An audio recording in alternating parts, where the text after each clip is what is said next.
Всеки похват, способ, който да държи вниманието, е номер едно приоритет.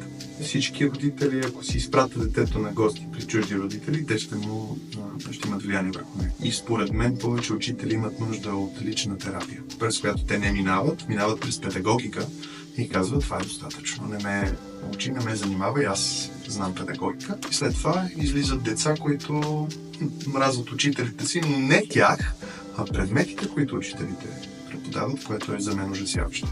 В България все още личностното развитие от край време за много хора е мръсна дума.